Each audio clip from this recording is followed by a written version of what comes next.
आइए सुनते हैं आज की कहानी, जिसे लिखा है डॉक्टर मुनीश आहूजा जी ने। धोखेबाज मंत्री कहानी का नाम है। एक समय की बात है, विजयनगर साम्राज्य में राजा भीम सिंह राज करते थे। उनका साम्राज्य काफी विशाल था।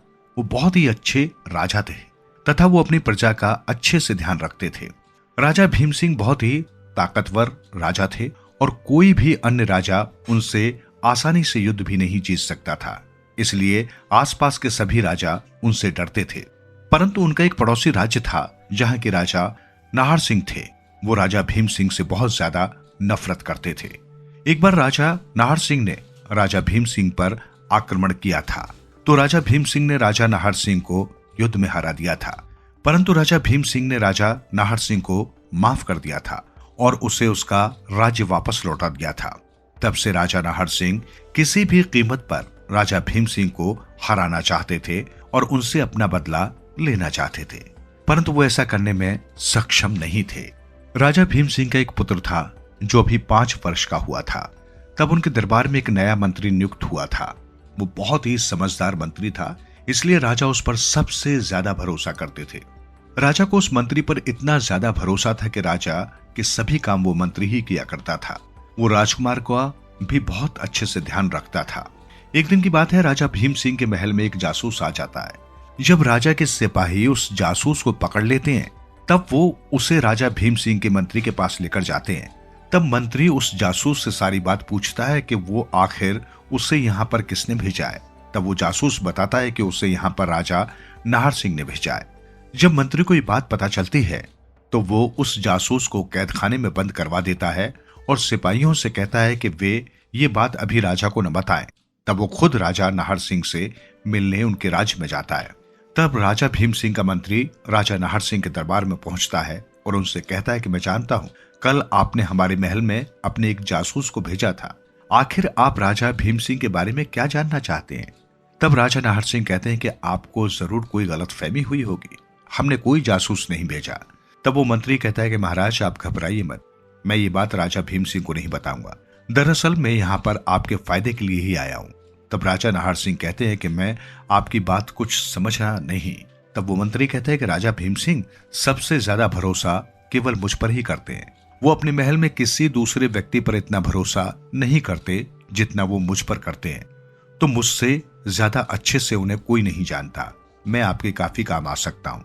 तब राजा नाहर सिंह कहते हैं कि भला आप हमारी सहायता क्यों करना चाहते हैं? तब वो मंत्री कहता है, मैं राजा भीम सिंह से बहुत ही ज्यादा नफरत करता हूं और आप भी राजा भीम सिंह से अपना बदला लेना चाहते हैं, तो मैं यहां पर आपकी सहायता करने आया हूं। तब राजा नाहर सिंह कहते हैं कि कहो, तुम हमारी सहायता किस तरीके से कर सकते हो? तब वो मंत्री कहता है कि मेरे पास एक योजना है। हम उस योजना के अनुसार राजा भीम सिंह को हरा सकते हैं। हम केवल सेना के बल पर राजा भीम सिंह को नहीं हरा सकते, वो बहुत ही ज्यादा ताकतवर है। इसलिए उनको हराने के लिए मेरे पास एक योजना है जिससे हम राजा भीम सिंह को आसानी से हरा पाएंगे।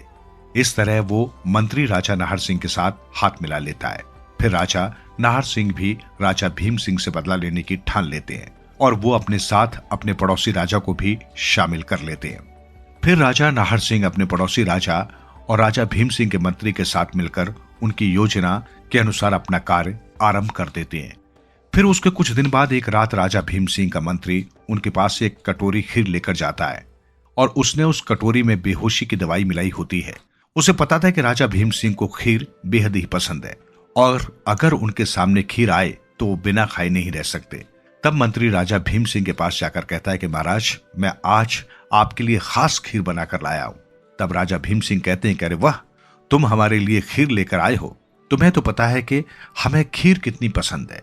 तब मंत्री कहता है कि जी महाराज, मैं अच्छे से जानता हूं कि आपको खीर कितनी ज्यादा पसंद है, इसलिए मैं खास आपके लिए गाय के ताजा दूध से ये खीर बनाकर लाया हूं। आप इसे खाएंगे तो उसके बाद आप अति प्रसन्न हो जाएंगे।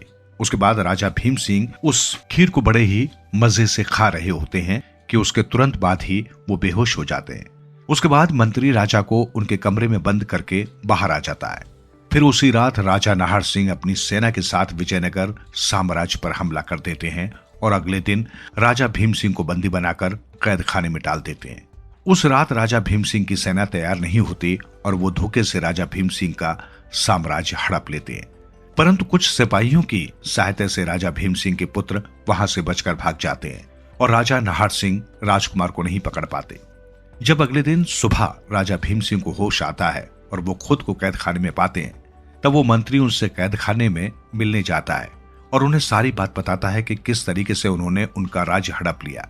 तब राजा भीम सिंह को अपने मंत्री का असली रूप जानकर बहुत दुख होता है और वो अपने मंत्री से पूछते हैं कि आखिर तुमने हमारे साथ ऐसा क्यों किया। तब वो मंत्री कहता है कि मैं आपसे बचपन से ही बहुत ज्यादा नफरत करता था और आपसे बदला लेना चाहता था। तब राजा भीम सिंह कहते हैं कि बदला? किस चीज का बदला लेना चाहते थे तुम मुझसे? तब मंत्री कहता है कि मेरे पिताजी आपके महल में एक सिपाही थे जिनका नाम मुकेश था। मैं उन्हीं का पुत्र हूं। मेरे पिता एक बहुत ही ईमानदार व मेहनती व्यक्ति थे और एक छोटी गलती के कारण आपने उन्हें सीधा मृत्यु दंड दे दिया। तब राजा भीम सिंह कहते हैं कि जैसा तुम सोच रहे हो वैसा कुछ भी नहीं है और तुमने इसी कारण हमारे साथ इतना बड़ा विश्वासघात किया। क्या तुमने एक बार भी नहीं सोचा धोखा देने से पहले? हमने तो तुम पर सबसे ज्यादा भरोसा किया था। तब वो मंत्री कहता है कि क्या आपने एक बार भी सोचा था मेरे पिता को मृत्यु दंड देने से पहले कि इनका भी एक परिवार है, इनके भी बच्चे होंगे जो अपने पिता के बिना कैसे रहेंगे? क्या आपको उस वक्त मेरे पिता पर जरा भी रहम नहीं आया? मैं आपसे अपने पिता की मौत का बदला लेना चाहता था और मैंने अपना बदला ले लिया है। देखिए, अब आपको आपके किए की सजा मिल रही है। इतना कहकर वो मंत्री वहां से चला जाता है और राजा भीम सिंह को बहुत दुख होता है कि उन्होंने ऐसे व्यक्ति पर इतना ज्यादा भरोसा किया था। यहाँ एक तरफ तो विजयनगर राज्य में राजा भीम सिंह तो कैद खाने में बंद होते हैं और राजा नाहर सिंह और राजा भीम सिंह का मंत्री इस बात पर जश्न मना रहे होते हैं। वहीं दूसरी तरफ राजा भीम सिंह के पुत्र वहां जंगलों में भटक रहे होते हैं। उन्हें कुछ समझ नहीं आ रहा था कि अब क्या करेंगे और किस तरीके से वो अपने राज्य की सुरक्षा करेंगे। वो बहुत दुखी होते हैं। राजकुमार जंगल में इसलिए छुपे हुए थे क्योंकि राजा नाहर सिंह ने अपने सैनिकों को आदेश दिया था कि वो जल्द से जल्द राजकुमार को पकड़ कर लाए। फिर उन्हें जंगल में एक साधु मिलता है। तब वो साधु पहचान जाते हैं कि ये उनके राज्य के ही राजकुमार है। तब वो साधु उन्हें अपने साथ ले जाते हैं। उस दिन के बाद से राजकुमार साधु के साथ रहने लगते हैं और वहीं पर तपस्या करना आरंभ कर देते हैं। राजकुमार भी राजा की तरह बहुत ही अच्छे व्यक्ति थे। वो हर वक्त केवल दूसरों की सहायता ही करते थे। उन्हें अपनी प्रजा का ध्यान रखने में बहुत ही आनंद मिलता था। वो हर वक्त केवल दूसरों को भले के ही बारे में सोचते थे और उनसे जितना बन सकता था वो उतनी ही सहायता करते। परंतु राजकुमार इस बात से काफी दुखी रहते थे कि उनके पिता कैद खाने में बंद है और राजा नाहर सिंह जो कि इतना क्रूर राजा है और जब से राजा नाहर सिंह विजयनगर साम्राज्य के राजा बने हैं तब से वो लोगों से 5 गुना ज्यादा कर वसूल करने लग गए थे और हर किसी को छोटी छोटी बात पर दंड देने लगे थे। राजा नाहर सिंह अपनी प्रजा का बिल्कुल भी ध्यान नहीं रखता था। अब वो बहुत ज्यादा घमंडी और क्रूर राजा बन चुका था।